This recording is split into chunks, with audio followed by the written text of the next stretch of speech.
강선우 후보자와 관련된 이야기부터 해보도록 하겠습니다. 보좌진의 갑질 의혹 관련해서 변기 수리 그리고 집안 쓰레기 정리 이런 갑질 의혹에 이어서 또 새로운 의혹이 제기가 됐습니다. 화면 함께 보죠. 자, 잘 보십시오. 집안의 가구나 가전기구를 구매할 때마다 견적을 비교해서 뽑아오라고 시키거나 백화점을 돌면서 명품을 사오라 쇼핑을 시키는 이런 것들도 국회에 소문이 파다하다고 합니다. 그리고 호캉스 다녀와서 픽업시키거나 술 먹고 대리운전 시키는 갑질도 있었다. 그리고 더 충격적인 것은 10분에 한 번씩 올리는 그 욕설과 고함 이런 것도 굉장한 보좌관들에게는 스트레스가 됐다라고 얘기를 하고 있습니다. 자, 익명 게시판에 올라온 글들입니다. 여러 가지로 계속해서 새로운 의혹들, 갑질 의혹들이 나오고 있는 그런 상황입니다. 가구를 살 때 이걸 견적을 비교해서 갖고 와라. 무슨 어플리케이션도 아니고 그죠? 부장님께서 어떻게 보셨습니까? 굉장히 좀 사람을 도구로 여기는 태도를 갖고 있구나 이런 생각을 했거든요.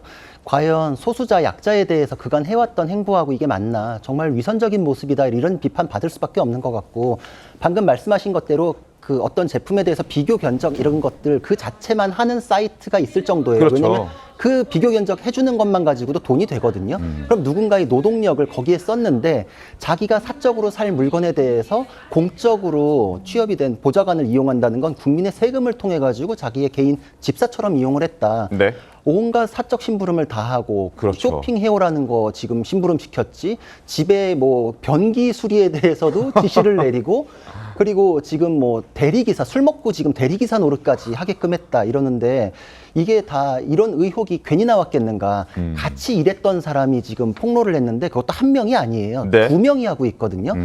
이 보좌관이라는 거는 사실 자기가 몸담았던 진영에서 계속 일을 해야 될 사람들이기 때문에 맞습니다. 이 정도의 얘기를 하는 건 정말 쉽지 않습니다. 자신의 앞날 미래까지도 그냥 포기하는 셈 치고서라도 지금 나는 진실을 밝히겠다 이런 거기 때문에 그동안의 갑질에 대해서 얼마나 울분이 있었으면 이렇게 했는가. 본인이 지금 하는 행동은 민주당이 그간 해왔던 비판 그걸 거꾸로만 돌려도 당연히 낙마사유다. 하나만 더 들어보면은 지금 이 의혹 제기 중에 하나는 짐 들라면서 공항에 보호구역 안까지 들어오게끔 했는데 이게 안 되는 거잖아요. 우리 다 알잖아요. 게이트 밖에서 기다려야 되는데 그 안까지 들어와서 짐 들어라. 근데 옛날에 민주당에서 그렇게 비난했던 게 어떤 국민의힘 의원에 대해서 그 캐리어 밀어가지고서 보좌관한테 주니까 노룩 패스다라면서 저렇게 뭐 권위주의가 쩔고 뭐 권위주의적인 뭐 이런 식으로 비판했었잖아요. 네. 어떤 게 더 심한가요? 어떤 게 더 문제 있나요? 지금 보좌진도 46명 교체됐다 이런 비판 나오니까 26명이다. 28명. 28명. 네. 근데 28명은 적나요? 그리고 그 28명에 대해서 통상적인 숫자다라고 하는 거에 대해서 아, 이분은 해명 자체도 문제의식이라는 게 전혀 없구나 이런 생각을 하게 됐습니다. 그렇습니다. 가전, 가구 살 때마다 견적서 뽑아가라 하고 백화점 돌면서 명품 사와라 시켰던 것 그리고 공항 갑질 의혹까지 그 보안구역에서 바깥으로 나오는 게 그렇게 힘들진 않았을 텐데 그조차도 본인이 하기 싫어서 보좌관들한테 억지로 들어오라라고 시켰다는 그 부분도 지금 논란이 되고 있습니다.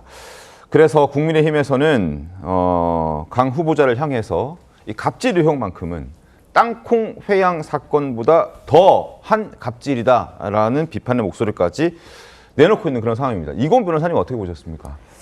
저는 사실은 이런 논란이 불거진 부분들에 대해서 저는 사실 털면 나오지 않는 사람은 없다라고 생각하지만 지금 맡을 것으로 예정되는 이 직무와 현재 문제되는 것들이 과연 타당한가를 저는 봐야 된다고 생각하거든요. 여가부 장관이라는 것은 여성의 이 권리를 굉장히 중요시해야 되고 특히 사회적 약자로도 분류될 수 있는 이 여성들의 인권 문제가 굉장히 중요한데 자신의 보좌진들에게 지금 의혹이 제기된 것들이 사실이라고 한다면 네. 과연 국민들이 여가부 장관으로서 지금 이제 거론되고 있는 후보자가 상당한 인물이라고 볼 것인가라는 생각이 들고 저는 지금 나오고 있는 의혹들이 정말 의아한 것이 짐은 본인이 들면 되고 이 백화점 명품 쇼핑 같은 것도 본인이 스스로 해도 되는데 이것은 사실 어떤 기업의 회장들이 자신의 비서에게도 시켰을 때 문제가 될 수 있는 것들이라고 생각이 들거든요. 네. 근데 자신의 보좌진들에게 어떤 공적인 업무를 이 수행하는 임무가 주된 임무인 보좌진들에게 이런 개인적인 업무들 또 사적으로 고용된 비서들에게 시켰을 때도 문제가 될 수 있는 이런 행동들을 실제로 시킨 것이 맞다면 과연 국민들의 눈높이에서 이 여가부 장관으로서 상당한 인물로 평가받을 수 있을지 이 부분은 좀 의구심이 듭니다. 그렇습니다. 특히 보좌진들이 힘들었던 건, 견디기 힘들었던 건 바로 이 부분일 것 같습니다. 10분마다 한 번씩, 10분 만에 한 번씩 올리는 욕설 문자, 그리고 고성, 이런 것들이 보좌진들의 스트레스, 정신적 스트레스를 굉장히 심각하게 훼손했다라는 지적도 나오고 있습니다. 그리고 장윤주 변호사님, 네. 5년간 물론 뭐 강선우 의원, 그러니까 후보자의 주장은 46명이 아니라 28명의 보좌관들이 5년 동안 교체됐다라고 얘기를 하지만 46명의 보좌진 교체 의혹과도 이 욕설, 고성 뭐 이런 것들은 맞물려 있는 것 아닐까라는 생각도 들거든요. 어떻게 보셨습니까? 일단 처음에 나왔던 의혹은 이제 5년 동안 46명의 보좌진이 교체된 것 아니냐. 네. 그러니까 그만큼 그 의원실이 힘들었던 것 아니냐. 뭐 이런 의혹들이 나왔었는데 관련해서 중복 계산이 있을 수도 있겠다라는 지적도 있었거든요. 그래서 이제 강선우 후보자 측에서는 5년간 46명이 아니라 이제 28명이 교체됐다. 이제 이게 통상적인 수준이다라고 일단 해명을 했습니다. 물론 이것을 뭐 국민들이 판단하시기에 따라 통상적일지 아닐지 이 부분은 평가가 갈릴 수도 있겠지만 저는 일단 오늘 청문회가 예정되어 있기 때문에요. 후보자가 본인의 입으로 국민들께 어떤 설명을 하는지를 좀 들어봐야 된다라는 생각이 듭니다. 지금 여러 가지 뭐 갑질, 뭐 이른바 갑질 의혹들이